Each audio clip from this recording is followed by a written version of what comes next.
చక్కగా వినాలి. 5 కథలు అక్షంతలు కూడా ఒక పనిలో వేసుకోండి. ఈ కథలు మధ్యలో ఎవరు లేవకూడదు. శ్రద్ధ ఎంత శ్రద్ధగా ఉంటే అంత ఫలితం మనకు వస్తుంది. పూర్వం ఒకప్పుడు సౌందర్య మహామునులు కొందరు నైవేద్యాలను కూడి ఉన్నవారి సూత మహాముని చూసి ఇట్లా అడిగేది.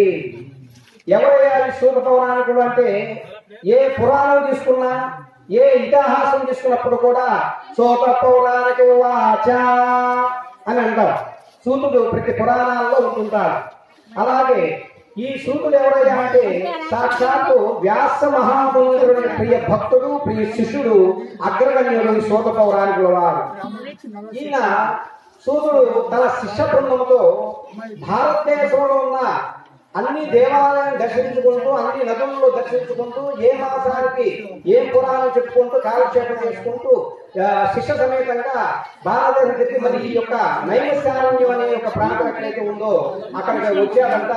ఆ యొక్క గురువుగా రాగానే సప్త ఋషయా సౌందర్య మహర్షి 7 మంది ఋషీశ్వరుడు ఆయన రాగానే నిలబడ్డారంట.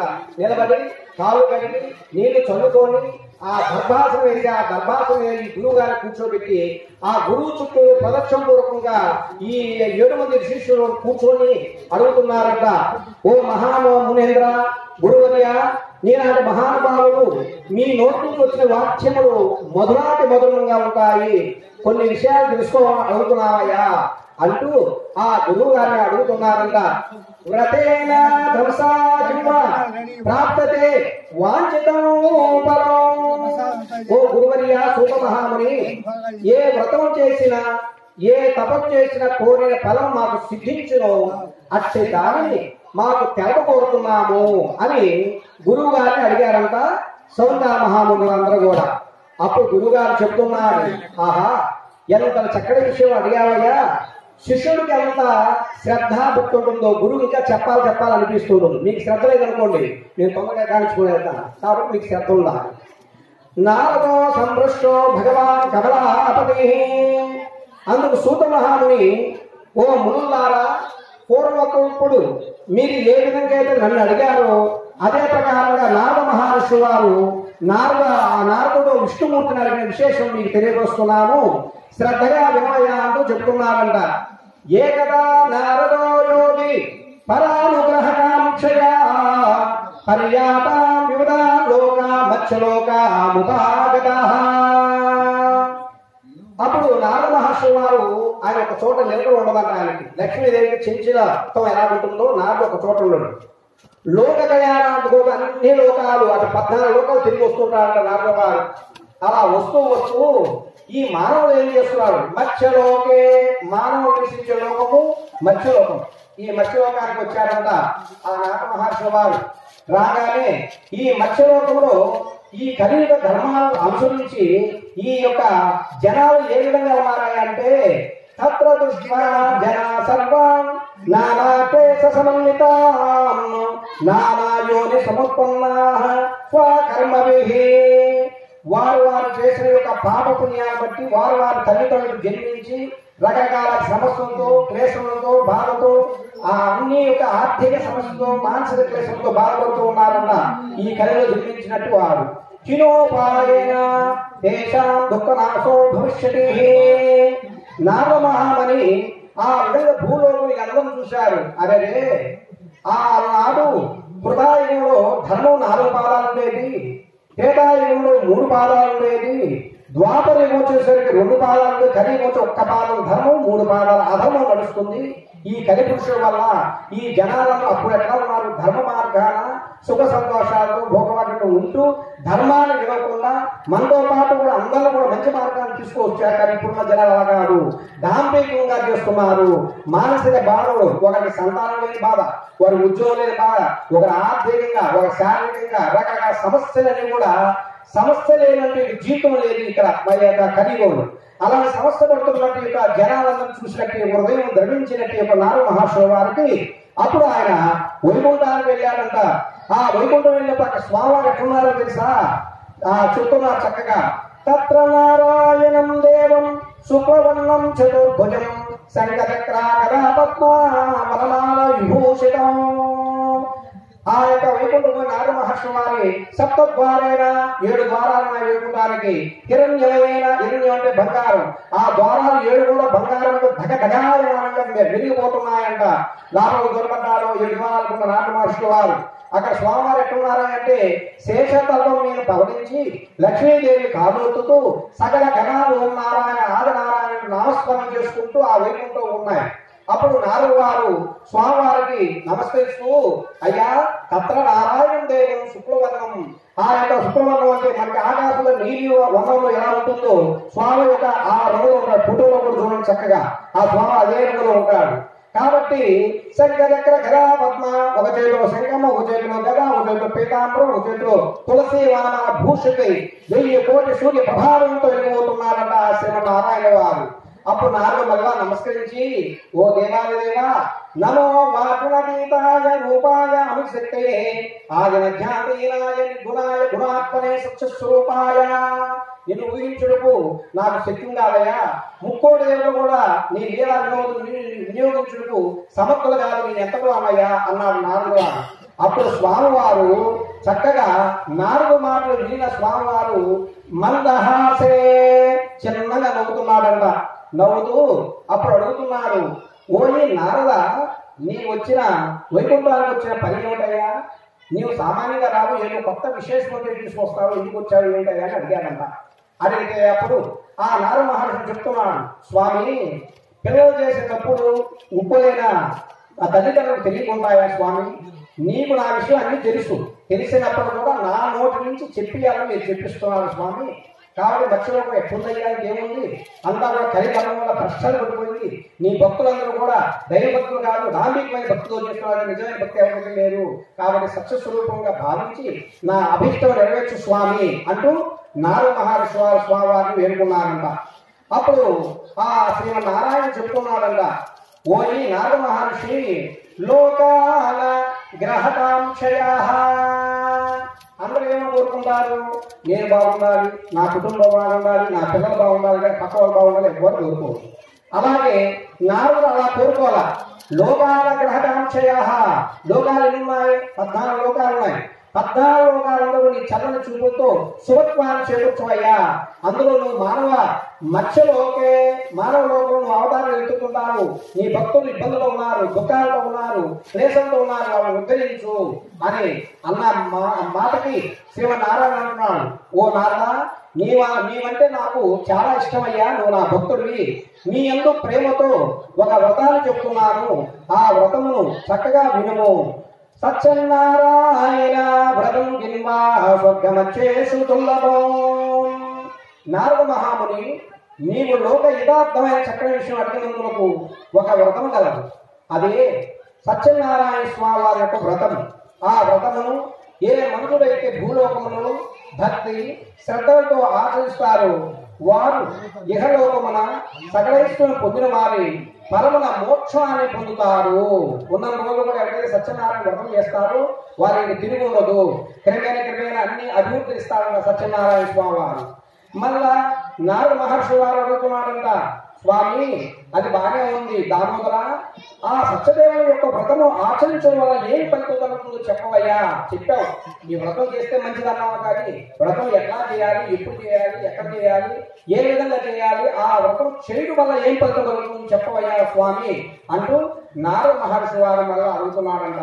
అప్పుడు పరమాత్ముడు చిరునవ్వు నవ్వుతూ ఈ విధంగా అంటున్నాడు, నారద, దుఃఖ శోకాది శమనం ధనధాన్య వివర్ధనం సౌభాగ్య సర్వగం సర్వత్రా విజయం భవేత్. ఓ ఈ నారద మహర్షి, సత్యనారాయణ స్వామి యొక్క వ్రతము సకల దుఃఖముల నుండి నివారణ చేయనయ్యా, సకల ఐశ్వర్యము కలుగజేయండి. సంతానం లేని వారికి వ్రతం చేయడం వల్ల మంచి సంతానం కలుగుతుంది. సంతానం కలగగానే కాదు, తల్లిదండ్రులకు పేరు తెచ్చే ఒక సంతానం కలగాలి. సత్సంతానం మంచి సంతానం ఉండి ఆ తల్లిదండ్రులకి గొప్ప పేరు తెచ్చి తల్లిదండ్రులు చెప్పినట్టు ఇదే ఒక సంతానం కావాలి. అలాంటి సంతానం కలగాలంటే సత్యనారాయణ స్వామి వ్రతము ఆచరించవలేను. అలాగే ఈ యొక్క సత్యనారాయణ స్వామి యొక్క వ్రతం చేయడం వల్ల అష్టైశ్వర్యములు సిద్ధించును. మాఘమాసేవ మాధవే మాసి కార్తికేయ శుభదినే సంగ్రామారంభ వేళాయాం యదా క్లేశ సంభవః. ఈ వ్రతం ఎప్పుడు తీర్చయా అని అడిగాడంట. కార్తీక మాసం ముందు కానీ, లేదా మాఘ మాసం ముందు కానీ, లేదా వైశాఖ మాసం ముందు కానీ ఈ వ్రతాన్ని ఆచరించాలి నారద మహర్షి అన్నాడు. అదే కాకుండా మాసే మాసే కర్తవ్యం వర్షే వర్ష ధన పునః. మీరు ఇప్పుడు వ్రతం చేసుకున్నారు, మీకు చక్కగా కలిసి వచ్చింది అనుకోండి, మీరు ప్రతి నెలకు ఒక్కసారి వ్రతాన్ని ఆచరించుకుంటూ వచ్చు అని చెప్తున్నారు. ఇవే కాకుండా నారద మహర్షి నాకు ఇష్టమైన యొక్క తిథుల్లో ఏకాదశి పౌర్ణమి తిథి. ఏకాదశమ్యాయాం పూర్ణ్యాయాం రవి సంక్రమే పివ వ్రతం కార్యమును శ్రేష్ఠ సత్యనారాయణం ప్రభుం. ఈ సత్యనారాయణ స్వామి వ్రతము పౌర్ణమి రోజు చేయొచ్చు అంట. పొదల పక్షాన ఏకాదశి రోజు చేయొచ్చు. ఏకాదశి పురాణ ప్రకారం రవి సంక్రమతినే సూర్య భగవానుడు ఉత్తరాయణం దక్షిణాయనం చెప్తూ ఉంటారు. ఆ మారే మాసం సందర్భం ఏదైతే అప్పుడే ఈ వ్రతాన్ని ఆచరించవచ్చును అని అంటున్నాడు. అయితే ఈ వ్రతమును ఆశ్రయించే వారు ఏ విధంగా ఉండాలయ్యా అని మనం చెప్తున్నాడంట. ఏం సంకల్ప్య మధ్యాహ్నేకు మధ్యాహ్న క్రియా సాయంకాలే పునఃసాత్మ విదేశే.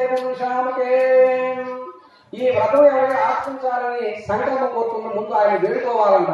ఓ సత్యదేవా, మేము దంపతులము నీ వ్రతాన్ని ఆచరిస్తున్నాము, మాకు ఎలాంటి ఆటంకము లేకుండా ఎలాంటి ఇబ్బంది లేకుండా ఈ వ్రతాన్ని చేసే శక్తిని బుద్ధిని ప్రసాదించవయ్యా అంటూ దంపతులు వేడుకొని ఉదయం అంతా కూడా ఒక్కబొద్దుండి మా అన్నయ్య గారు చెప్పిన ప్రకారంగా సాయంత్రం ఏకాదశి మంగళవారం హస్తాక్ష చాలా విశేషమైనది ఈ రోజు వారు సంకల్పించుకున్నారు. చక్కగా అలాగే అందరూ కూడా ముందుకు వచ్చారంటే ఆ పరమాత్మ అనుగ్రహం మనకు ఉంది కాబట్టి ఎంతో అదృష్టవంతులు వచ్చిన వాళ్ళందరూ కూడా ఆ విధంగా ఈ యొక్క సత్యనారాయణ స్వామి వ్రతములు వచ్చారు. చక్కగా ఈ వ్రతాన్ని ఆచరించుటకు ఇంకా చెప్తున్నానంట. మీరు ఒక్క భక్తు ఉండి రాత్రి చంద్రుడు ఉదయించిన తర్వాత ఈ వ్రతాన్ని చేయాలి. శాస్త్రబద్ధం ఏంటంటే చంద్రుడు ఉదయించిన తర్వాత చేయాలి. కానీ ఇప్పుడు మనం ఏం చేస్తున్నాము, మనం పెళ్లి వివాహం చేసుకోవాలి, రెండో రోజు తిరగకపోతే మూడో రోజు గృహప్రవేశం, మూడో రోజు సత్యనారాయణ స్వామి వ్రతాన్ని ఆచరిస్తున్నాం, గృహప్రవేశం చేస్తున్నాం, తెల్లవారుజామున సత్యనారాయణ స్వామి వ్రతం ఆచరిస్తున్నాం. అంటే అక్కడ అర్థం ఏంటి, వ్రతం అనేది ఎప్పుడైనా ఆచరించుకోవచ్చు, తప్పేం కాదు.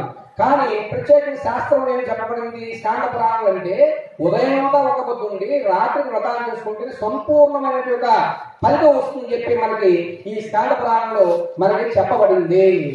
ఆ విధముగా ఇంకా ఈ సత్యనారాయణ స్వామి వారి వ్రతానికి ముందుగా చక్కగా ఆ పీఠమును ఏర్పరించి ఆ పీఠం మీద చక్కగా ధాన్యం పోసి కలశం పోసి సత్యనారాయణ స్వామి వారిని ఆవాహించి పూజించి ఆ తదుపరి ప్రధానమైన యొక్క మండపారాధనలో గణపతిని చూస్తున్నాం. గణానాత్మ గణపతం నమామహే. గణాలన్నిటికీ ముందుండేవాడా నీవే, నీకు పూజ చేయడం మాకేం పూజ సంపూర్ణ కాదయ్యా. కాబట్టి విఘ్నేశ్వర ఈ సత్యనారాయణ శుభత్వాన్ని చేకూర్చాలని మమ్మల్ని దీవించు అంటూ ఆ విఘ్నేశ్వరుని పూజ చేసుకున్నాం. తర్వాత పంచలోకాలకు పూజ చేశాం, నవగ్రహాల అధిదేవత పంచాదేవతలు చేశాం, అష్టదిక్పాలు చేశాం, సత్యనారాయణ పంచామృతం చేసి ఆ పీఠంలో ఆహ్వానించి స్వామివారిని విజ్ఞప్తి చేసి, అయ్యా మేమందరం స్వామిగా కూడి సత్యదేవ నీ వ్రతాన్ని వస్తున్నాము, రాత్రి వైకుంఠమా కాదు ఇక్కడ భక్తుల యొక్క హృదయ స్థానంలో మీరు ఎదుర్కొని వ్రతాన్ని బాధ్యము మాకు కలిగించవయ్యా అంటూ చక్కగా వేడుకుంటున్నాము. తర్వాత ఈ విధంగా తల్లి కూడా చెప్పారు. ఏమయ్యా అంటే కలశాన్ని సువర్ణమయే, సువర్ణం అంటే బంగారం కలిసి పెట్టమన్నారు. ఎవరైనా పెట్టుకున్నారు అమ్మవారు పెడతారు. 2 రజతే వెండి కలశం పెట్టమన్నాడు. శక్తిని తామ్రాహ రాజచిల్లు పెట్టమన్నాడు. రాజచిల్లు అంటే 100 రూపాయలు 50 రూపాయలు కాబట్టి చక్కగా వస్తుంది, అది పెడతాము. 50 100 కాదు. తామ్రం అంటే ఆ యొక్క విష్ణు భక్తుడి యొక్క వరం అది కాబట్టి ఈ రాజచిల్లు పెట్టచ్చు. అది కూడా లేనప్పుడు ఇతర చెంబైనా పెట్టి కూడా చేసుకోవచ్చు, కానీ స్టీల్ చెంబులు అలాంటివి ఏం కూడా ఈ వ్రతంలో పెట్టకూడదు అని చెప్పారు. అదే ప్రకారంగా ఈ సత్యనారాయణ స్వామి వారి యొక్క రూపు ఏదైతే ఉందో అది అర్ధకక్షమైన బంగారం కానీ వెండి కానీ లేదా రాగి కానీ పెట్టమన్నారు. అవి లేని పక్షాన కనీసం రూపాయి కాసి సత్యనారాయణకు భావించుకొని ఆ మంత్రపూర్వకంగా ఆయన ఆరాధించమని చెబుతున్నాడు. ఓ ఈ నారద మహర్షి ఇదే కాకుండా ఈ సత్యనారాయణ స్వామి వారి యొక్క వ్రతంలో ఇంకా తెలియపరుస్తున్నాడు. స్వామివారికి ఇష్టమైనట్టు గోధుమ రవ్వ అందరూ ఏం చేస్తుంటారు, ఎక్కడికంటా ఉప్పు రవ్వ పెట్టుకుంటారు, బాంబే రవ్వ పెట్టుకుంటారు. అది శాస్త్రంలో చెప్పాల, మనకి ఇష్టపూర్వకంగా 5-6 చెప్పి చెప్పగా అలా అలవాటైంది. గోధుమ రవ్వతో చేస్తుంది స్వామికి ఇష్టమైంది. గోధుమ రవ్వ, చక్కెర, జీడిపప్పు, ద్రాక్ష, యాలక్కాయ అన్ని కలిపి మధు ఆ యొక్క పేరు వేసి ఆవుని వేసి రంగరించినట్టుగా ప్రసాదాన్ని ఆయన చేసి వ్రతాన్ని భక్తి శ్రద్ధలో ఆచరించుకోవాలి అని చెప్తున్నాడు. ఇవే కాకుండా మళ్ళీ అడుగుతున్నారు నారదవారాన్ని సామాన్యుడు కాదైన మనకున్న అన్ని బుర్రలో ఉన్న ప్రశ్నలన్నీ ఆయన అడుగుతుంటాడు విష్ణుమూర్తిని. ఏమని అడుగుతున్నాడు అంటే మళ్ళీ స్వామి ఈ వ్రతాన్ని ఎవరెవరు చేసుకోవాలయ్యా అన్నాడు. చాతుర్వర్ణే వ్రతం కార్యం శ్రీదేవాపుమునీశ్వర. చాతుర్వర్ణ్యం చెప్పారు మొదట్లోనే. ఎవరు చాతుర్వర్ణ్యం అంటే బ్రాహ్మణ చేసుకోవచ్చయ్యా, వర్త క్షత్రియ రాజు చేసుకోవచ్చు, వర్తక శెట్టిగారు చేసుకోవచ్చు, శూద్ర అంటే అన్ని కులాల వారు కూడా శూద్రులు లెక్క వస్తారు. వారి భక్తి ప్రపంచంతో భగవంతుడు అందరికీ ఒకటే. కాబట్టి ఈ 4 వర్ణాలు ఎవరెవరికి పెట్టిన ఆచారాలు ఉంటాయో ఆ ఆచారాలతో ఈ 4 వర్ణాల వ్రతాన్ని ఆచరించుకోవచ్చు అని చెప్తున్నారంట. యస్వం దివిషేణ మత్స్యో భక్తో శ్రద్ధ సమన్విత సత్యనారాయణం దేవం. అయితే ఈ ఊరక చేసుకో సత్యనారాయణ ఎట్లా చేయలేసా?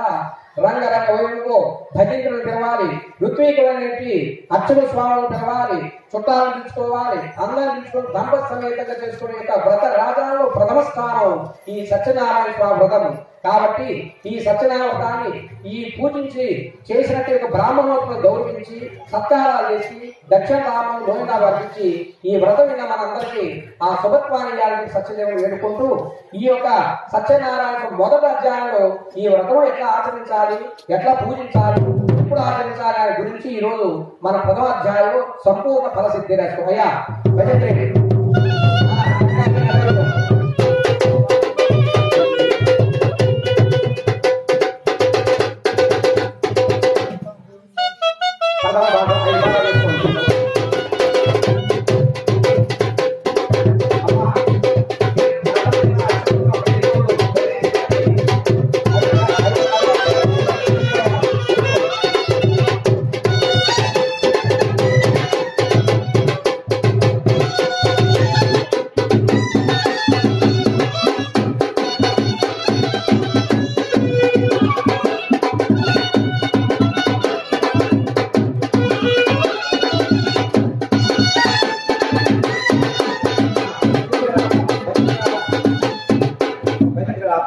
అమ్మా స్పీకరు ఎడగా పెట్టమంటున్నారు.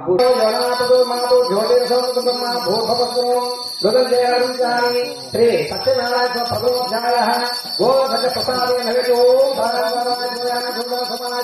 నారాయణ తాంబూల సమర్పయామి నీరాజనో. అమ్మా మీరు కళలు అక్షంతలు ఉన్నాయి కదా, వేరే ఒక ప్లేట్ వేసుకోండి, వేరే ప్లేట్లు వేసుకోండి, చేతుల అక్షంతో ప్లేట్లు వేసుకోండి. ఇప్పుడు హారతి ఇస్తారు, మీరు అద్దుకోవాలి కాబట్టి ఆ గుర్తుగా 5 కథలు అయిన తర్వాత శిరస్సు వేసుకోవాలి. జాగ్రత్త పెట్టుకోండి అక్షంతలు.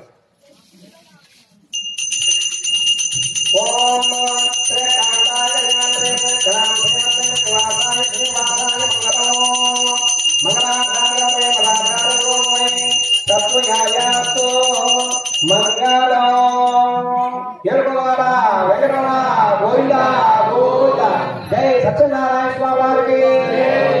అరే అక్షంతలు తీసుకోండి, రెండోసారి అక్షంతలు చేతులు పెట్టుకోండి, మొదటి కథలు పక్క పెట్టుకోండి. శ్రీ సత్యనారాయణ స్వామి నమః. ద్వితీయోధ్యాయః ప్రారంభః. ఇప్పుడు మనం చెప్పుకోయే రెండో కథలు పేద బ్రాహ్మణుడు దారిద్ర్యంతో బాధపడుతున్న బ్రాహ్మణుడు గురించి చెప్పుకున్నాం. కామము క్రోధము. కామము అంటే కోరిక, నాకు ఈ పుస్తకం కావాలి అని అడిగారు. నేను ఈయనన్నాడు. ఈయనప్పుడు నాకు ఏమవుతుంది, 2-3 సార్లు అడిగిన కోపం వచ్చింది. కాబట్టి అలాగే ఈ కథలో కూడా కామ క్రోధానికి ప్రతీక అయినటువంటి బ్రాహ్మణోత్తర యొక్క వృత్తాంతమును ఇప్పుడు మనం తెలియపరుచుకున్నాం. ఓం సత్యనారాయణ స్వామి దేవత అనుగ్రహ శిక్షర్థం ఉత్త బ్రాహ్మణ వాచ. బ్రాహ్మణో దిదరిద్రోహం భిక్షాతే ప్రేమహిం ఉపాయం యతనాజనాభిపయ కథయ ప్రభో. కాశీ నగరం అనే యొక్క నగరంలో ఈ యొక్క బ్రాహ్మణోత్తరం అనే ఒక ఆయన నివసిస్తూ కాలం గడుపుతూ ఉన్నాడు. కానీ ఆ మహానుభావుడు ఋగ్వేద, యజుర్వేద, సామవేద, అధర్వేద, ఉపనిషత్తులు అన్ని తెలిసినట్టు ఒక మహా విద్యా సంపన్నుడు విద్వాంసుడు ఆ బ్రాహ్మణోత్తముడు. కానీ తినేదానికి తిండి లేక అలవరిస్తున్నాడన్న ఆ బ్రాహ్మణోత్తముడు పాపం పూర్వజన్మ యొక్క ప్రారంభ కర్మ వల్ల ఆ విధంగా బాధపడుతున్నట్టు స్వామివారు గ్రహించాలి, ఆ కర్మ ఒక వ్యక్తి కావాలి కాబట్టి అని. అప్పుడు ఆ సత్యనారాయణ స్వామి కాశీనగర్ జోలు తగ్గించుకొని బ్రాహ్మణోత్తములు వస్తూ ఉన్నాడంట. అందులో ఈ యొక్క స్వామివారు ఎలా వచ్చాడు తెలుసా? వృద్ధ బ్రాహ్మణ, వృద్ధ బ్రాహ్మణ వేషం, ముసల్వాని యొక్క వేషం ధరించి ఈ బ్రాహ్మణోత్తముడు దగ్గరికి వచ్చాడంట. అయ్యా, నీవు ఎక్కడికి వెళుతున్నావు? నువ్వు ఇంత కాశీనగరంలో ఏదో దుఃఖంలో ఉన్నట్టున్నావు, నీకు వచ్చిన బాధ ఏమిటి చెప్పవయ్యా అని శ్రీమన్నారాయణ సత్యనారాయణ స్వామి ఆ రూపంలో వచ్చి అడిగాడంట. అప్పుడు బ్రాహ్మణోత్తముడు అన్నాడు, ఏమయ్యా, నా కర్మ తీర్చింది, ఏ దేవుడు లేదు, ఏ దైవం లేదు, కాబట్టి నువ్వు మనకి ఏం చేసిన నువ్వు పోవయ్యా అని చెప్పి అన్నాడంట. కాదయ్యా, నా మాట వినము, ఒక్కసారి సత్యదేవుడు వ్రతం చేస్తానని నువ్వు అన్నావా, నీ వ్రత ఫలితం చేత నీకు అన్ని కూడా లభ్యం అవుతాయి అన్నాడు. చాలా సార్లేమయ్యా, ఎందరో చెప్పారు, ఆ దైవం ఉన్నారు, ఈ దైవం అందరూ ఉంటారు, నేనేం నమ్మని వెళ్ళాలి, నీ పాట నీ పోవన్నా అంటూ బ్రాహ్మణుడు అంత దూరం పోయి మళ్ళీ ఆలోచనలో పడ్డాడు. ఈ వచ్చిన వాడు ఎట్టున్నాడో తెలుసా? వృద్ధ విప్రాహ కాకి కోకిల రూపే యథా విప్రాహ. ఆ సత్యనారాయణ ప్రభు వృద్ధాప్య దశలో ముసల్వాన వేషం వచ్చినప్పుడు కూడా ముసలి ఛాయలు లేవు. చూడండి ఎంత చక్కగా ఉన్నాడు ఆయన, ముసలి ఛాయలు లేవు. అలాగే గుంట ఎట్లా ఉన్నాయంటే కోకిల గుంపు అందరూ ఇష్టపడతారు. కోకిల గుంతలాగా ఆయన చెప్పాడంట, బ్రాహ్మణోత్తమ అన్నాడంట. అలాగే ఆయన యొక్క రూపం ఎట్లుంది? కాకి కోకిల గుంతుంది, రూపం చూస్తే నల్లగా ఉన్నాడు, బసగులాగా ఉన్నాడంట స్వామివారు.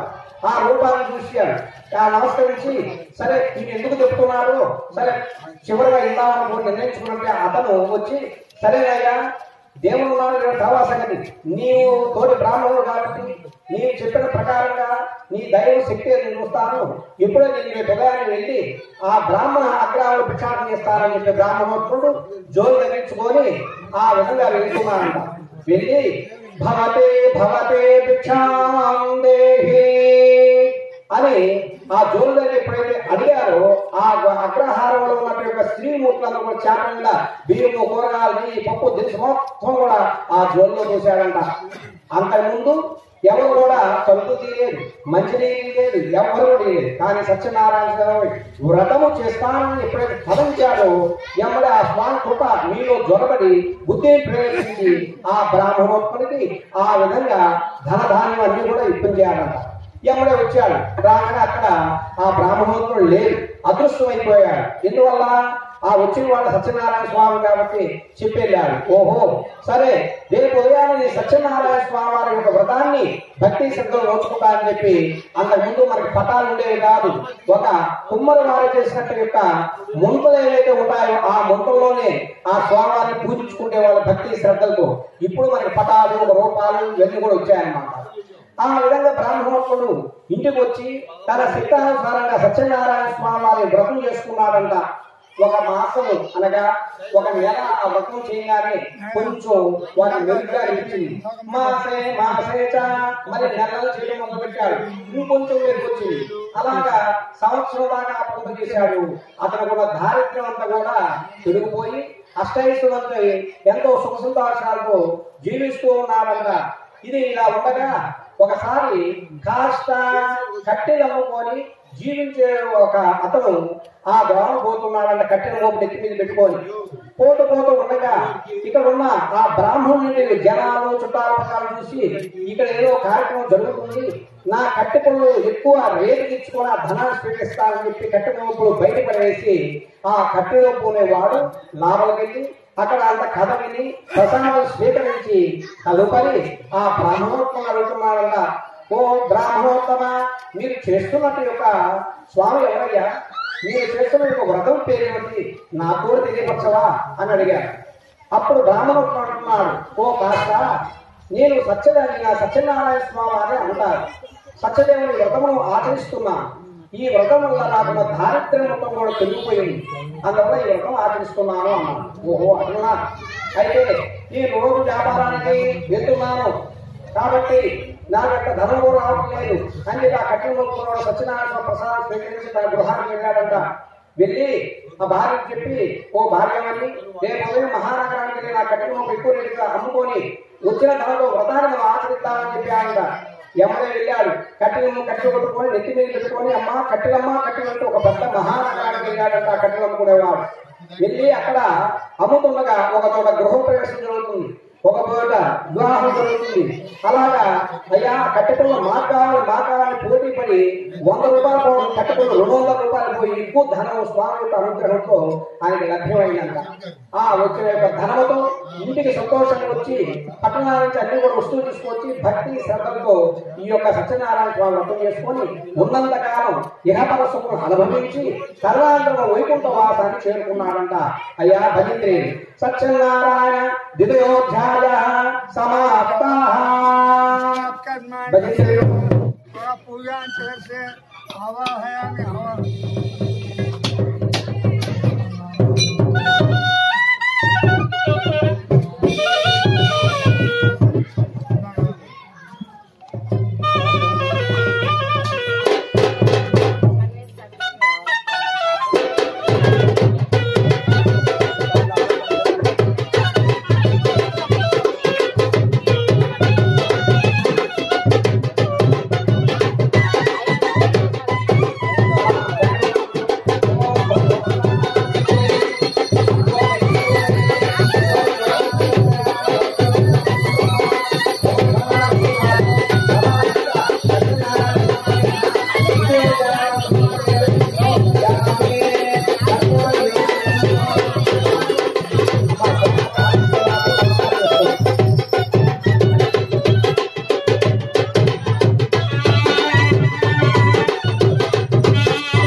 लोभत्वము మోహము తృతయోధ్యాయః భార్యతస్య ప్రముక్తంచ సరోజా వదనాయతే భద్రసీదా నదీరే సత్యస్యాగమాచరేతో మల్ల సూత పౌరాణికులు తన శిష్యులను చెప్తున్నారట. ఓ మునిశ్రేష్ఠులారా తెలుగు చోళ కాబట్టి ఆ విధంగా ఆయన మూడో కథలో మహారాజు వారన్నారు. మహారాజు పేరు లోకాముకుడు అనే యొక్క మహారాజు ఉన్నారయ్యా. ఆ లోకాముకుడు యొక్క మహారాజు రాజ్యాన్ని ధర్మబద్ధంగా పరిపాలించుకుంటూ కన్నబిడ్డ వలె ప్రజలను చక్కగా మంచి మారా నటించుకుంటూ వారి కావాల్సిన యోగక్షేమాలు చూసుకుంటూ కాలం గడుపుతున్నారన్న లోకాముకుడు అనే నచ్చయ్య గారు ఎవరు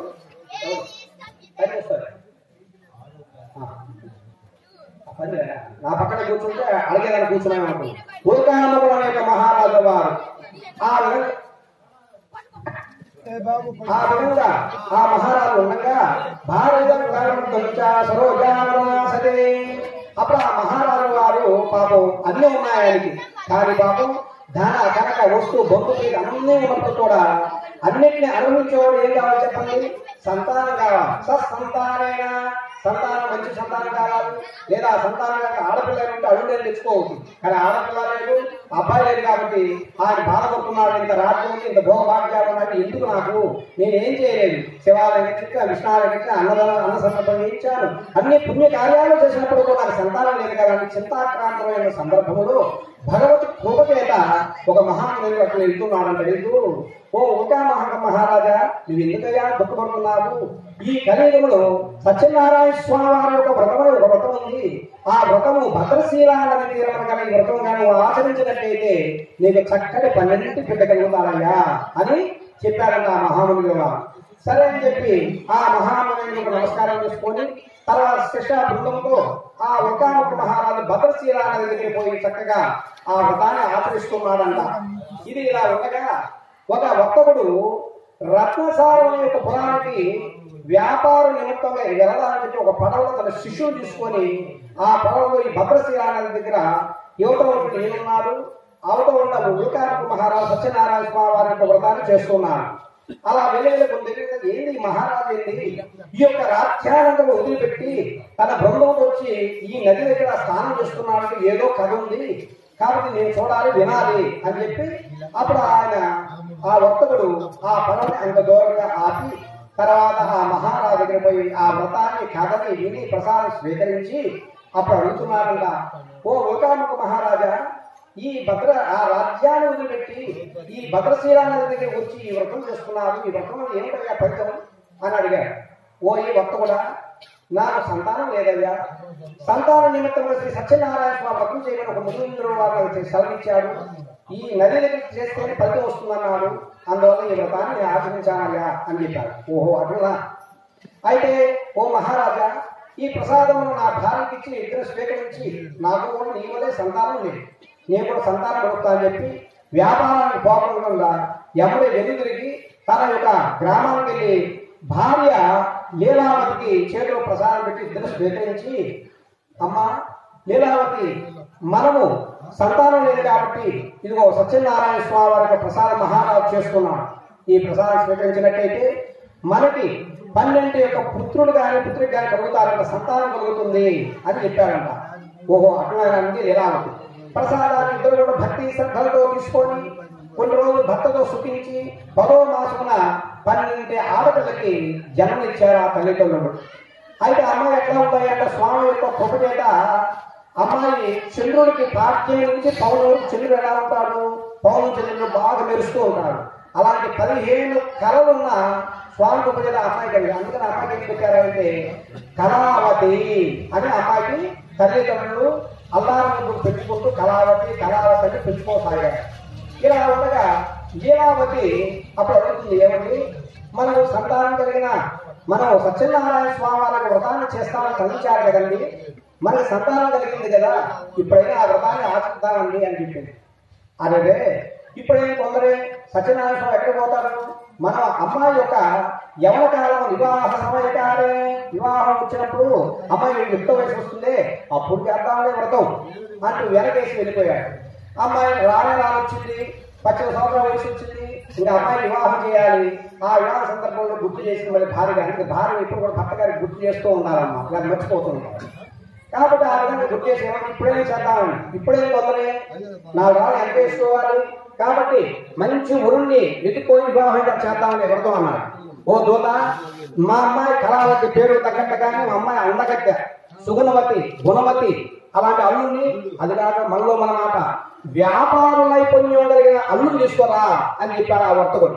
సరే అన్ని ఊళ్ళు తిరిగి ఒక ఊళ్ళో ఉన్న అమ్మాయి దగ్గర ఒక వరుణుడు తీసుకొచ్చాడు. అతను కూడా సత్యస్వరూపుడు, ధర్మంగా వ్యాపారం చేసుకుంటూ కాలం గడుపుతూ అమ్మాయిని ఇచ్చి ఈ అబ్బాయికి వివాహం చేశాడు.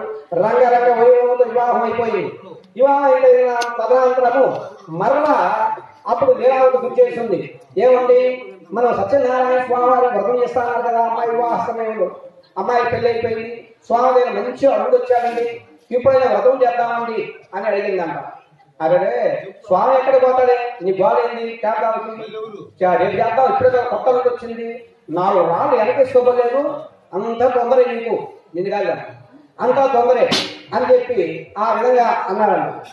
అని సరే అల్లుడా అదో అక్కడ చూస్తున్నాడు చూడు, అదే రత్నసారం అనే పురం, ఆ పురానికి మనం వెళ్ళాం. అక్కడ వ్యాపారం చేసుకుంటే ఒకటికి 10 లాభం ఉంటుంది. రత్నసారంపై మహారాజు చెప్తూ ఉంటాడు పోదంపా. ఈ యొక్క అల్లుడు గారు కొత్తగా వచ్చి 16వ పడ కాకుంటే ఈ మామగారు వెనబెట్టుకుని మళ్ళీ ఎక్కడో వెళ్తాడు, గట్టిగా లాభం పోతున్నాడు. మా నా రోజులు వస్తాను మా అదే కాదు, కొత్త అల్లుడి నీ వ్యాపారం నైపుణ్యం నేర్పేయాలి, రావాయ పోదామా. అప్పుడు అల్లుడిని చక్కగా పెట్టుకొని వెళ్ళాడు. ఎక్కడికి వెళ్ళాడయ్యా అంటే రత్నసారపురానికి చేరుకున్నాడు మామగారు ఇద్దరు కూడా. అప్పుడు ఆ రోజు రాత్రి చీకటి పడడం చేత ఆ భవంతి దగ్గర నిద్రిస్తూ ఉన్నారు ఆ మామగారు ఇద్దరు కూడా.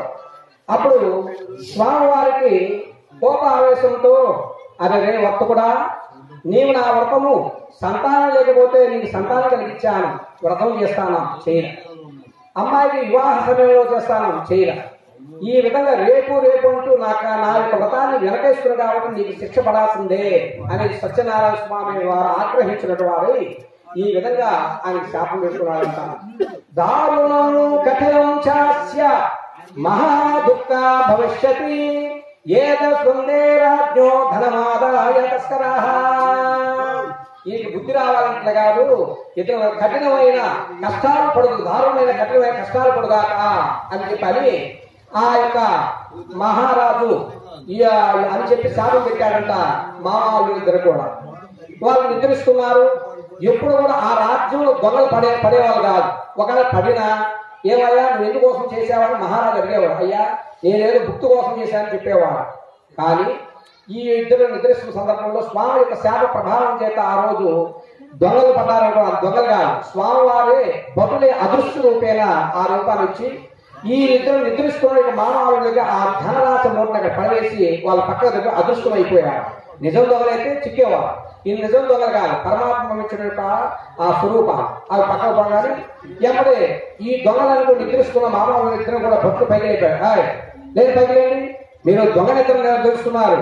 పోయిసారి దొంగతనం చేసి మీరే, ఇప్పుడు చేసేమో నీవే, నీతో ఇంకోడొకడు అని అంటూ ఆ మామగారిద్దరిని నిద్ర లేపి మహారాజు దగ్గరికి తీసుకెళ్లాడంట. ఆ మహారాజుకి పోగానే మహారాజా ఇదిగో ఈ మామగారు దొంగ నిద్ర పోతూ మన సొమ్మంతా ఇద్దరే కాజేశారు, ఇవే కాకుండా అంత ముందు కూడా ఇవే కాజేశారు, మీరు శిక్షించండి అని అన్నారంట ఆ యొక్క భటులు. అప్పుడు ఆయా మాట్లాడగానే మహారాజు ఎప్పుడైనా ఆలోచించేవాడు. కానీ స్వామి సత్యనారాయణ స్వామి శాప ప్రభావం చేత ఆ యొక్క మహారాజు యొక్క జ్ఞాపకశక్తిని మరిచి వీళ్ళిద్దరిని కారాగారంలో బంధించి కొరరాజుని పట్టండి, అప్పుడు నిజం తప్పుతుంది అని చెప్పి పంపించారు. ఎమ్మడే మా వాళ్ళు ఇద్దరు వెళ్ళారు. ఆ యొక్క కారాగారంలో చండగోలతో కూర్చున్నారంట. చెప్పు నిజంగా ఎక్కడ పెట్టే డబ్బు అంతకు నువ్వే కాజేస్తావు కదండి. అయ్యో పూర్వమరో మేము వర్తకం అయ్యా, కొత్తగా మా అబ్బాయి మా అమ్మాయి నుంచి పెళ్లి చేశాము, మా అల్లుడు గారు ఏదో నా రాడు వెనకేస్తున్నాను, ఇక్కడికి వచ్చాను, నా మాట వినవయ్యా అంటూ అన్నా కానీ వినకుండా చిన్నకుండా బలాబలం బాధపడేస్తున్నాడంట. అప్పుడు మా అంటున్నాడంట, అల్లుడా ఈ దెబ్బ నా చిన్నదనంలో మా నాన్నగారు కూడా కొట్టలేదురా అన్నాడు. మా నా పొరపాటు కాదు, నీ కూతురు చేసుకోకపోతే ఈ కర్మ కదా, నాకు ఈ విధంగా దెబ్బలు అవుతున్నాయి, నేను ఏదో అమ్మాయిని చేసుకుంటే బాగుండేది కదా అని ఒకరి మొహాలు చూసుకుంటూ ఏడుస్తూ దుఃఖిస్తూ బాధపడుతూ ఉన్నారంట. ఇలా ఉండగా అక్కడ ఇంటి దగ్గర ఎట్లా ఉంది, ఆ యొక్క లీలావతి నిజంగానే అక్కడ దొంగలు పడి ఈ శెట్టిగారు సంపాదించిన ధనరాశులందరూ నిజంగానే దొంగలు పడి ఎత్తుకోబోయారు. అవి పోవడం చేత లీలావతి మానసికంగా నలిగిపోయి రోగగ్రస్తరాలు మంచాన పడింది. ఎప్పుడే లీలావతి ఉంటుంది, అమ్మ కళావతి నీ నాన్నగారు అల్లుడు గారు ఇద్దరు కూడా లేరు కాబట్టి నేను మనసులో పడ్డాను, కొన్ని నాలుగు ఆట పోయి ఏమైనా దొరుకుతాయని తెచ్చిపెట్టండి అని అనుగుగా లీలావతి అమ్మ దగ్గర కళావతి లీలావతి దగ్గర సెలవు చూసుకొని ఎమ్మడే ఆ యొక్క అగ్రహారంలో ఉన్నట్టు అన్నిలకు పోయి అడుగుతుందంట. ఎవరు కూడా మంచినీళ్ళు కానీ కనీసం అన్నం కానీ ఏమి పెట్టట్లేదంట. ఉదయం 6 గంటల పోయి తిరిగి మూర్చెల్లి ఒక బ్రాహ్మణుడి యొక్క వ్రతం జరుగుతుంటూ చూసిందంట. చూసి ఆ వ్రత అక్షంతలో శిరస వేసుకొని ఆ వ్రత ప్రసాదాన్ని స్వీకరించి మరలా ఇంటికి వచ్చేసరికి మంచంలో ఉన్న లీలావతి అంటుంది, అమ్మాయి నువ్వు అక్కడే ఆగు, ఉదయం 6 గంటలకు పోయినారు, ఇప్పటిదాకా ఏమేం చేస్తున్నా చెప్పు అని గద్దించేసరికి అమ్మాయి పాప ఏమి తినకపోవడం చేత అమ్మాయి మూర్చెల్లి ఏడుస్తూ దుఃఖిస్తూ, అమ్మా నేను ఏమేమో తప్పు చేయలేదమ్మా, నా మాట నమ్ము, ఏదో ఒక బ్రాహ్మణుడంట సత్యనారాయణ స్వామి వ్రతం అంట, ఆ వ్రతం చేసుకుంటే ఇది ఒక ప్రసాదం ఇచ్చానమ్మా, అయ్యో చిత్తల్లి నేను ఈ విధంగా బాధించాను, మానసికంగా ఏడించానమ్మా, నన్ను క్షమించు, మన అన్ని కష్టాలకి దైవశాపమే కాబట్టి అది సత్యనారాయణ ప్రభావం వల్ల నేను ఇన్ని కష్టాలు పడుతున్నామమ్మ మీ నాయన చేసిన పనికి, కానీ మనమేం చేద్దాంరా అని చెప్పి కొంచెం సేకరించుకొని మనసులో నమస్కారం చేసుకొని, ఓ సత్యనారాయణ ప్రభు మా అల్లుడు గాని మా ఆయన గాని మళ్ళా మా గృహాన్ని క్షేమంగా తెచ్చయ్యా, నీ వ్రతాలను ఆచరించుకుంటాను అని అమ్మ కూతురికి నమస్కారం చేసుకొని ఏదో చిన్నగా వ్రతం చేసుకున్నాను అడిగాడు, అంటే ప్రాధాయపడ్డాడు. అందుకే ఏదైనా మనం తప్పు చేసినప్పుడు ఒక్కసారి క్షమిస్తారు పెద్దవారు ఎవరైనా, దాన్నే ప్రాయశ్చిత్తము అని అంటారు. ఒకసారి ఇంకో కాపాడి తప్పు చేసుకున్నాడు కదా అంటే తప్పు చేసుకుంటూ పోకూడదు. ఇప్పుడు భగవంతుని విషయంలో ఒకసారి తప్పు చేసినప్పుడు రెండోసారి చేయకుండా జాగ్రత్త పడి ప్రాయశ్చిత్తం ఏరుకోవాలి. అప్పుడు వేడుకున్న తర్వాత ఎప్పుడైతే లీలావతి ఇక్కడ ఆ విధంగా వేడుకుందో ఆ కారాగృహంలో ఉన్నటువంటి మామల్లుడు ఇద్దరు కూడా ఆ మహారాజు వేకోజామున ఊర్ధముండాలు ధరించి చెండగోలు పట్టుకొని గర్జిస్తూ ఉన్నాడంట. ఎవరికి? ఆ మహారాజు యొక్క స్వప్నంలో వేకోజాము రామమూర్తి గారు ఎమ్మడి విడిచిపడి లేచాడు మహారాజు వారు. లేచి పరుగు వచ్చి పండితులు అందరి నుంచి ఏమయ్యా ఎవరు నామాలు పెట్టుకొని ఆ యొక్క చేతులు చెండగోలు పెట్టుకొని కుట్టినట్టుగా బెదిరిస్తున్నట్టుగా ఉన్నాడు. ఎవరైందంటే ఆహారం అదృష్టంగా స్వామివారిని అనుగ్రహం కల్పించాడు. అటైతే కారాగారంలో మామవారు తప్పు లేదని వాళ్ళని విడుదల చేయన్నారు. సరే అని చెప్పేసి ఎమ్మడే భటులను పంపించి అయ్యా ఈ యొక్క నా మాట విని మీ అందరూ చేసిన అపరాధాలను క్షమించండి, తెలియదు దైవ అపరాధం వల్ల మీకు ఈ విధంగా జరిగింది కాబట్టి అవో భటులారా మామవాళ్ళ యుద్ధం తీసుకెళ్లి క్షౌరం చేయించి పట్టు వస్త్రం ఇచ్చి ఇదిగో మీరు తెచ్చిన యొక్క ధనరాశి ఏవైతే ఉన్నాయో దానికి 3 రెట్లుగా ధనం ఇస్తున్నాను. భటులారా మామవాళ్ళ ఇద్దరిని అదిగో కనపడుతుంది ఆ రేణు దగ్గర తీసుకుని వదిలికి రావయ్యా అని చెప్పారంట భటులకి. ఎమ్మడే మామవాళ్ళు ఒకరి మొహం చూసుకుంటూ మా దెబ్బల నగర రాజు దగ్గర రొక్కం మనకు బాగా వచ్చింది మావా అని నవ్వుకుంటూ ఒకరి మొహాలు చూసుకుంటూ అక్కడి నుంచి ఆ భటులు ఆ నదికి వదిలిపెట్టారన్న. సత్యనారాయణ వ్రతం తృతయోధ్యాయ సమాప్తః. నారాయణ మా కద్దెల అక్షరాలు పక్కన వేసుకోండి. 5 కదలైతే అక్షరాలు వేసుకోవాలి.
వ్రతం జై సత్యనారాయణ స్వామివారికి. మళ్ళీ అక్షరం తీసుకుంటుంది. శ్రీ సత్యనారాయణ వ్రతం చతుర్థోధ్యాయ ప్రారంభ. ఆ మాటలు విని ఆ వయసుద్దరు కూడా రేవుకు చేరుకున్నారంట. 4వ అధ్యాయంలో రేవుకు చేరుకున్నట్టు యొక్క మావాళ్ళు ఆ మహారాజు యొక్క ధనరాశములన్నీ కూడా రేవు పడవలో చేర్చుకున్నారని అమ్మాయి బుజ్జి కూర్చోమ్మా కూర్చోవాలి. నీకే కాళ్ళు చూపెట్టం మనం ఏమనుకోవాలి. మంచిది గ్లాస్ మంచిది. ఆ విధంగా ఆ యొక్క ఇద్దరు పదవికి చేరుకున్నారు. అని అయిన తర్వాత స్వామివారు చివరిసారి అవకాశం చూద్దాం. వీళ్ళు నిజమైన భక్తులా, నిజంగా మారాడా లేక మారలేదా పరిశుద్ధామని చెప్పేసి అప్పుడు స్వామివారు కాషాయ వస్త్రములు ధరించి ఆ స్వామివారు ఆ పడవ దగ్గరికి వెళ్ళాడంట. వారిద్దరి సంభాషణ ఇట్లా ఉంటుంది. పడవ దగ్గర ఆయన అంటున్నాడు, ఓయి వర్తకులారా మీ పడవ ఎందు ఏముందయ్యా అని అడిగారంట. నర్సయ్య గారు మీ పడవ ఎందు ఏముందయ్యా అని అడిగారంట. అప్పుడు మామ చూసి అల్లుడు ఇదేదో దొంగ సన్యాసలాగా ఉన్నాడే, మన సొమ్మును కాదేయడానికి ఎక్కడి నుంచి కిలోమీటర్ నుంచి వస్తున్నాడే అన్నానంట. అయ్యో అక్కడ కాదేమా అన్నాను. సరే మళ్ళీ 2వసారి అడిగారు స్వామివారు, ఏమయ్యా నీ పడవ ఎందు ఏముందయ్యా అని. అప్పుడు అల్లుడు అంటున్నాడు, మావు నువ్వు చెప్పింది లేదే, ఈ మన దగ్గర ధనం అంతా కాజేసి దానికి ఆయన వస్తున్నట్టున్నాడు అన్నాడు. 3వసారి అడుగుతున్నా ముచ్చటగా, ఒకసారి అబద్ధం 3సారి నిజం చెప్పుకుంటున్నాడు ఆ సత్యస్వరూపుడు ఆయన సత్యనారాయణ స్వామి. ఏమయ్యా నీ ఇక దీర్ఘం పెరిగింది, ఏమయ్యా నీ పడవ ముందు ఏమి ఉన్నదయ్యా అని అడిగాడు స్వామివారి దీర్ఘంగా. నా పడవ ఎందు ఏమి లేదయ్యా, నా పడవందు ఆకులు రాళ్ళు రప్పలు తప్ప ఏమి లేవు అని ఆయన కూడా చెప్పాడు భక్తుడు. ఓహో అట్లునా, తథాస్తు తథాస్తు తథాస్తు అని చెప్పి స్వామివారు ఆ యొక్క దూరంగా చెట్టు కింద మళ్ళీ వస్తారు నా దగ్గరికి. అప్పుడు అందుకే పెద్దలకి ఇప్పుడు కూడా అబద్ధాలు ఆడకూడదు. పెద్దలకి ఇప్పుడు కూడా బిడ్డలు సత్యమే చెప్పాలి. అలాగే పరమాత్మ కూడా సత్యమే పలకాలి. అక్కడ వచ్చిన వాడు సత్యనారాయణ స్వామి. సరే అని మా ఇంకెళ్దాము అని చెప్పి పడవెక్కి బయలుదేరే సమయంలో ఆ యొక్క బొమ్మ కాస్త తేలికై మూడు వైపు చూడక రాళ్ళు రప్పలు ఆకులు అలములు తప్పి ఏమీ లేకపోయే దాని చేత మామూలు ఇద్దరు మూర్చపడి పడవలో పడ్డారు. ఎమ్మడి మొహం కడుక్కొని లేచి మా ఆ వచ్చిన వాడు మామూలుగా సన్యాసకరణ దొంగ సన్యాసం అనుకున్నాను కాదు, ఆయన స్వామివారి ఎందుకు వచ్చాడేమో అని అనుకోవచ్చు కదా. ఆయన పోటీ సొమ్ము రాదు అంటూ ఆయన వెంటబడి ఆయన పాదాలు గట్టిగా ఒక కుడిగా ఒక ఆయన ఎడగా ఒక ఆయన పెట్టుకుని స్వామిని గట్టిగా పట్టుకున్నాడంట మా వాళ్ళు ఇద్దరు కూడా.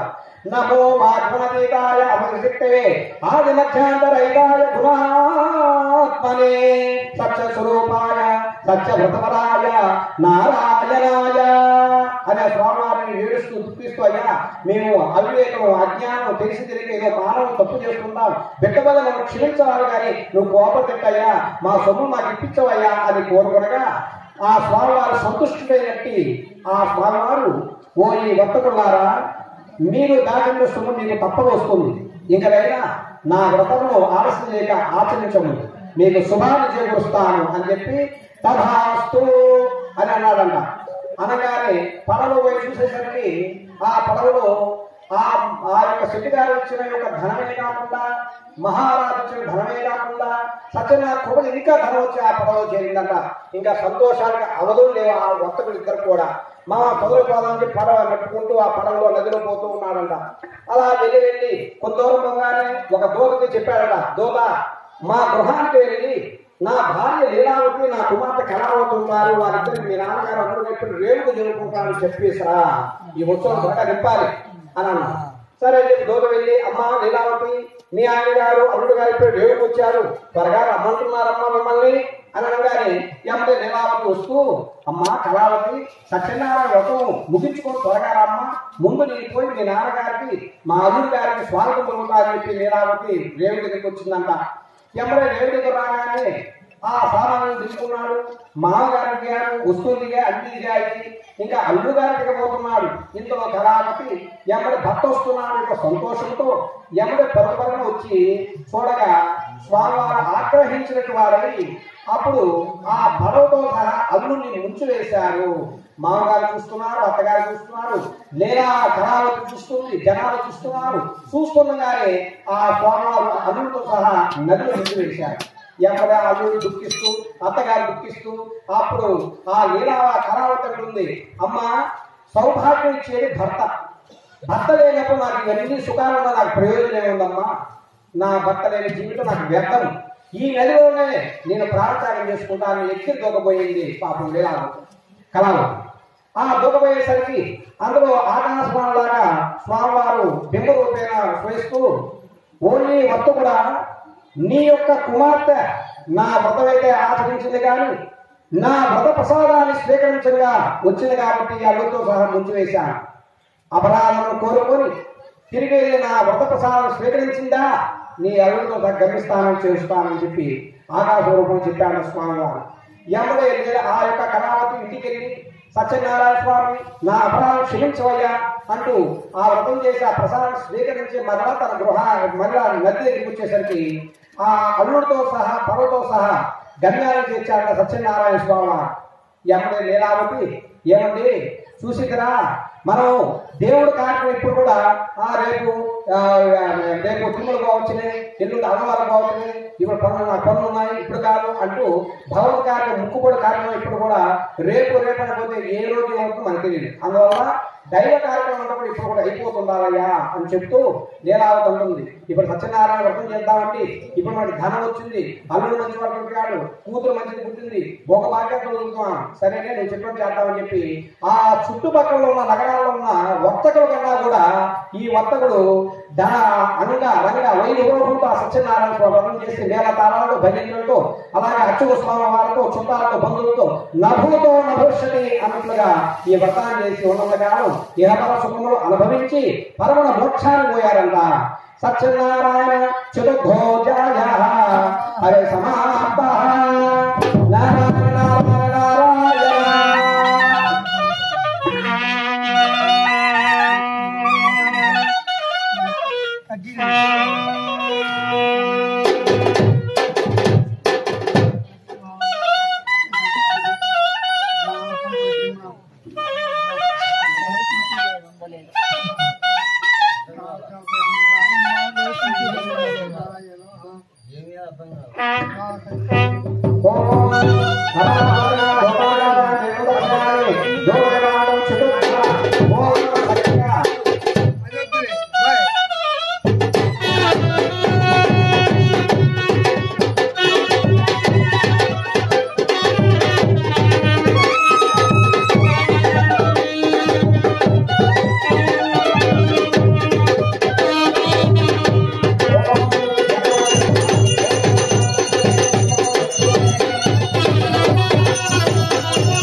సత్యనారాయణ ప్రభుకి పునః పంచమోధ్యాయ ప్రారంభ.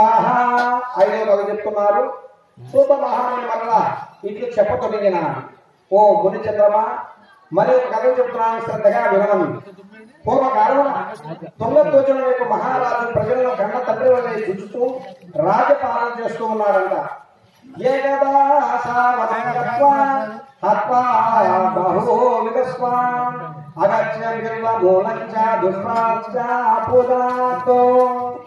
ఆ తుంగధ్వజ మహారాజు వారు రాజ్యాన్ని పరిపాలించిన ధర్మవంతులు నడుస్తూ ఉండేవాడు. అలా ఒక రోజు ఆయన రాజులకి బ్రాహ్మణులు అంటే ఏం చేయాలి, చక్కగా పురాణం చెప్పాలి, మీ అందరూ క్షేమం కోరుకోవాలి, అలాగే వర్తకులు అంటే వ్యాపారం చేయాలి, సూర్యులు అంటే వ్యవసాయం చేయాలి, అలాగే రాజులు అంటే క్షత్రియులు అంటే వాళ్ళు వేటాడటం వాళ్ళ నైపుణ్యం. ఒక జంగన వేటాడుతూ ఆ యొక్క తుంగధ్వజ మహారాజు అన్ని ప్రాంతాల్లో వెళ్తూ ఉన్నానంట. అలా వెళ్ళగా ఈ యొక్క బరువు దూరం అయిపోయాయి. ఇంకా చివరికి తుంగధ్వజ మహారాజు ఒక్కడే మిగిలిన్నాడు. ఆ జింగను వేటాడుతూ వెళ్ళారు. ఆ జింగ ఎక్కడ వెళ్ళిపోయింది, మళ్ళీ వెనుదిరిగి మళ్ళీ వస్తున్నాడంట. అలా వస్తున్న సందర్భంలో అగ్రస్యమూలే బెలవ వృక్షస్య, బెలవ అంటే మారేడు చెట్టు, ఆ మారేడు చెట్టు కింద గొల్లలు అనేవారు ఆ వ్రతాన్ని చేసుకుందామని తలంచాడంట. ఈ మహారాజు వారు ఆ గుర్రం దగ్గరికి పోయి అటు కూడా చూడకుండా ఉండేసరికి ఎక్కడ అక్కడ గొల్ల లేచాయ్యా, మేము సత్యనారాయణ వ్రతం చేసుకుంటున్నాం మహారాజా, ఈ భూమండలాన్ని పరిపాలిస్తున్న మహారాజు మీరు తుంగధ్వజ మహారాజు, మీరు రావడం మా అదృష్టము, కాబట్టి ఓ మహారాజా మీరు వ్రతంలో కూర్చోన్నాను. అటు చెన్నైలేను తుంగధ్వజ మహారాజు. ఆ తర్వాత మళ్ళీ కొంతగా ఆలోచించుకుంటారు, జంగెట్ట పోయిందా ఏందా అని. ఇందులో వ్రతం అయిపోయింది. వ్రత ప్రసాదాన్ని కొండ పెంకుల్లో తెచ్చి ఇచ్చారంట. ఈరోజు తిరుమల స్వామివారు కూడా కొండల్లోనే నైవేద్యాలని కూడా పూరి జగన్నాథుని కూడా ఆ కొండ ప్రసాదం తెచ్చి ఓయి తుంగధ్వజ మహారాజా నీకు సత్యనారాయణ స్వామి ప్రసాదం స్వీకరించవయ్యా. అతను మనసులో అనుకుంటున్నాడు, నీచులైన యొక్క గొల్లలు అంటదాని వాడు చేసిన ప్రసాదం నేను తినాలా, నేను ఎవరిని, ఈ భూముల బాంధములు ప్రకారించి తుంగధ్వజ మహారాజుని అని అహంకరించి స్వామికి నమస్కారం చేయకపోవడం ఒక తప్పు. ఆ భక్తులు ఆ యొక్క గొల్ల నుంచి ప్రసాదం ఇద్దామని కూడా ప్రసాదం స్వీకరించకపోవడం రెండో తప్పు చేత స్వామి ఆగ్రహించినట్టు వారి సత్యదేవుడు, అరే నా వ్రత ప్రసాదాన్ని వాళ్ళ గొర్రెలు నీచులని భావించారు, నాకు అందరూ ఒకటే, నీ విధంగా చేశారు కాబట్టి నీ రాజ్యం ఉండదు, నీ పిల్లలు ఉండదు అనే శాపం పెట్టాడు దారుణంగా సత్యనారాయణ స్వామి. ఎమ్మడే ఈ యొక్క తుంగధ్వజ మహారాజు తన రాజ్యానికి వెళ్ళాడంట. వెళ్ళేదానికి పట్టణంలో యొక్క శత్రురాజులను కూడా విజృంభించి తన రాజ్యాన్ని కైవసం చేసుకున్నాడు. తుంగధ్వజ మహారాజు ఆ యొక్క అరణ్య మార్గాన్ని బయటకు వచ్చేశాడు. భార్య స్వర్గ మార్గాన్ని వెళ్ళిపోయింది. శత్రురాజులను ఆ రాజ్యాన్ని పరిపాలిస్తూ ఉన్నాడంట. అధోగతి అయిపోయింది. తనకున్న 100 మంది పిల్లలు ఆ మూర్ఛ వచ్చినట్టు పడిపోయి టప పడిపోయాడంట. ఈ విధంగా తలా ఒక దిక్కు అయిపోయింది, కుటుంబం అంతా చల్లాచల్లైపోయింది. అప్పుడు ఆ మహారాజు వారు తిరుగుతూ తిరుగుతూ తిరుగుతూ ఒక చోటకు వచ్చి ఒక చెట్టు కింద కూర్చొని ఆలోచన పడ్డాడు. నేను చేయని దానం ఏముంది? అన్నదానం చేశాను, శివాలయం ఇచ్చాను, ఇష్టాలయం ఇచ్చాను, అందరికీ ఎన్నెన్నో పుణ్య కార్యక్రమాలు చేసినాను కదా, నాకు ఇటు దుస్థితి ఎలా కలిగింది అని ఆలోచించాడు తిరుమల మహారాజు. అప్పుడు మనసులోకి ఆ యొక్క గొల్లలు ఈ తెచ్చిన ప్రసాదం అని నీచులని భావించాను. ఆ సత్యనారాయణ వారు ఎవరు? ఆయన 14 భువన బాంధములందు నాభిస్థానంలో నేను నా స్వామి వారిని, నేను భారతదేశంలో చిన్న రాజ్యానికి తుంగధ్వజ మహారాజుని. ఈ రాజ్యానికి తండ్రి ఆయన 14 ప్రభావం ఆయన ఏమనుకోవాలి? స్వామి నా అపరాధం క్షమించు సత్యదేవ అంటూ గొల్లలు ఎక్కడైతే చేస్తున్నారో వ్రతాన్ని మళ్ళీ మొదటి నుంచి వాళ్ళతో పక్కనే కూర్చొని ఆ వ్రతాన్ని చేసి వ్రతకథ విని ప్రసాదం స్వీకరించారంట. ఇలా ఉండగా సత్యదేవుని యొక్క కృప చేత ఎమ్మడే తన దగ్గర సహాయం పొందినట్టు యొక్క రాజు చిన్న చిన్న రాజు ఎవరైతే ఉంటారో వారందరూ కూడా చెప్పుకున్నారంట, ఓహో తుంగధ్వజ మహారాజుకు రాజ్యం పోయిందంట, ఆ భార్య వెళ్ళిపోయిందంట, పిల్లలు చనిపోయినట్టు పడిపోయారంట, కాబట్టి ఆ రాజు మనకు సహాయం చేసిన వ్యక్తి మనం మర్చిపోవచ్చు ఎప్పుడైనా. కాబట్టి ఆ తుంగధ్వజ మహారాజు మనం చేద్దాం సహాయం అని చెప్పి చిన్న చిన్న రాజులందరూ ఆ తుంగధ్వజ మహారాజు వచ్చి ధైర్యం చేశారంట. ఓ మహారాజా, మీరు దిగులు చెందవద్దు, మీ రాజ్యం మీకు ఇప్పిస్తాను, మా ప్రాణాలు అడ్డేసే సరే మీ రాజ్యం మీకు ఇప్పిస్తానని చెప్పారంట ఆ రాజులందరూ కూడా. సరే తుంగధ్వజ మహారాజు సత్యదేవుని ప్రసాదం స్వీకరించి మళ్ళీ యుద్ధానికి వెళ్ళారు. ఆ యుద్ధంలో స్వామి యొక్క కృప తుంగధ్వజ మహారాజు మీద ఉండడం చేత ఆ శత్రురాజును ఓడించేశారు. ఈ రాజులు తన రాజ్యాన్ని ఇప్పించారు తుంగధ్వజ మహారాజు వారికి. భార్య వచ్చింది, పిల్లలు నిద్రించలేక నాన్నగారు అంటూ గట్టిగా అడ్డుకున్నారంట తండ్రికి. ఎమ్మడి రాజ్యం వచ్చింది. అప్పుడు ఆ తుంగధ్వజ మహారాజు చాటింపు వేశాడు, ఓయి రాజ్యం అంటే ప్రజానికి భక్తులారా, ఈ రోజు నుంచి మన రాజ్యంలో రమాసద సత్యనారాయణ స్వామి వ్రతాన్ని ఒక్కబొత్తుంది, అందరూ కూడా పిల్లలు లేరు పెద్దలు లేరు, అందరూ నోచుకోవాల్సిందే, ఇది నా ఆజ్ఞ అని తుంగధ్వజ మహారాజు చాటింపు వేయించాడు. ఆ రోజు చాటింపు వేయించిన తర్వాత ఆ రాజ్యంలో అందరూ కూడా ఒక్కబొత్తుంది వ్రతాన్ని చేసుకొని ఉన్నంతకాలం సిరి సంపదలు భోగభాగ్యములు అష్టైశ్వర్యంతో తొలుగుతూ గుంటు ద్వారా ఆ వైకుంఠాన్ని చేరుకున్నాడంట. అలాగే ఈ యొక్క కలియుగంలో ఏ మనుషుడైతే భక్తి శ్రద్ధలతో ఆ స్వామివారిని మనస వాచ కర్మతో స్వామివారిని ఆరాధిస్తారో వారికి ఈప్సితమైన ఫలితము, మీ మనోభావం మనసులో ఉన్న కోరికలు ఏవైతే ఉంటాయో అవన్నీ తప్పక తీరుతాయి. వ్యవసాయం అభివృద్ధి అవుద్ది, సంతానం అభివృద్ధి అవుద్ది, ఉన్నత విద్య, ఉద్యోగం, వ్యాపారం, ఆరోగ్యము అన్ని కూడా సత్యనారాయణ స్వామి వ్రతంలో కూర్చొని మీ అందరూ కూడా చెప్పిన నాకు వినిపించిన మీకు, అలాగే విన్న మీకు అందరూ కూడా వ్రతం చేసిన వారికి వ్రతం చేయని వారికి అందరూ కూడా సత్యదేవుని కృప చేత తత్సమానంతమైన యొక్క ఆ స్వామి కృపతో ఇస్తారు అని చెబుతూ ఈ కలియుగంలో అన్నవారి దివ్యక్షేత్రమున సత్యనారాయణ స్వామి యొక్క పేరుతో వెలుగుతున్న స్వామివారిని సత్యేశ్వరుడు, సత్యనారాయణుడు, సత్య దైవమణుడు అని పేరుతో పిలుచుకుంటూ అన్నవారి క్షేత్రంలో ఈరోజు ఈ వ్రతాలు జరుగుతున్నాయి. కాబట్టి ఈ వ్రతాన్ని ఆచరించిన వారికి అన్ని కూడా శుభలత్వం చేస్తూ శ్రీ సత్యనారాయణ వ్రతైన పంచమోధ్యాయ సమాప్త.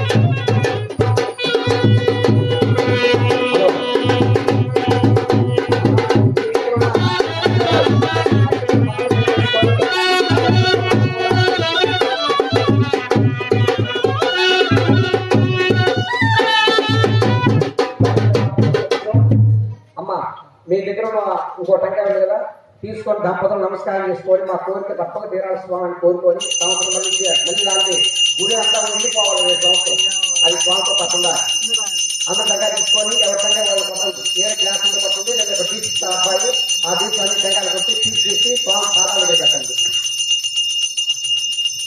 ఓం భగవదేవస్య ధీమహి ధియో యో న ప్రచోదయాత్ ఓమాపో జ్యోతిర్సమృతం బ్రహ్మ భూర్భవ స్వరూప